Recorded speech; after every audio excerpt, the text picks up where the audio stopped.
one of the most dominant questions has been, do I know what I want to do or do I not?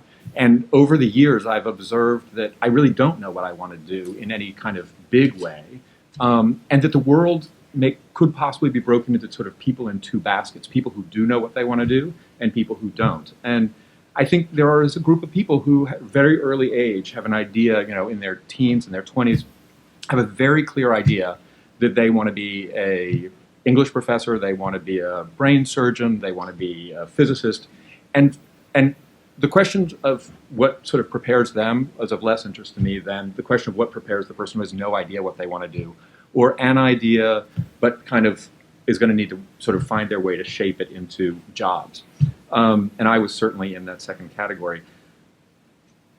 So just flash forward from that general thought to right this minute in my career. I am working with the mayor of the city of New Orleans to help him develop a strategy to reduce homicides in New Orleans.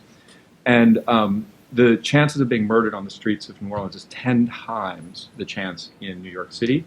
And if you live in neighborhoods where you actually are likely to be killed, in New York or in New Orleans, the chance of being killed in New Orleans is 20 times what it is if you live in a high murder neighborhood in New York. So they have a staggeringly huge problem that they need to work on. And so I've been working on this. I was just there speaking with them, and we've been pulling in experts from around the country. And I left this very important meeting, and I was so happy about my career.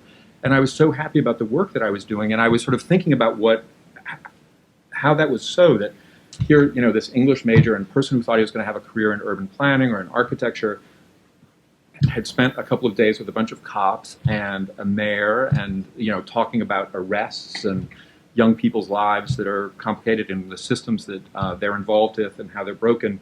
And what was so satisfying about it was really having deep expertise and being able to use that expertise to solve problems, to be credible in sort of organizing, working with people to organize an approach to a problem, being able to bring lots of people together who know a great deal about something and to learn from them, and just the pleasure of sort of engaging in a topic at a level of depth that is frankly more satisfying than a level of shallowness. And so I tell that anecdote because my expertise in criminal justice could not have been a bigger surprise to me, and also is absolutely the result of an accident. I was at dinner with someone that I'd gone to college with, and she was dating someone who was working with a guy who was planning an experimental criminal court.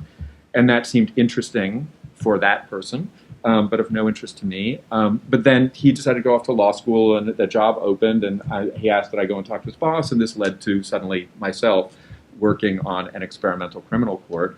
And this onward for different kinds of experiences that turned out to be enormously, enormously satisfying intellectually. And so I say this because I think that much of resolving sort of who am I professionally has to do with being able to respond to opportunities and to then really nail it.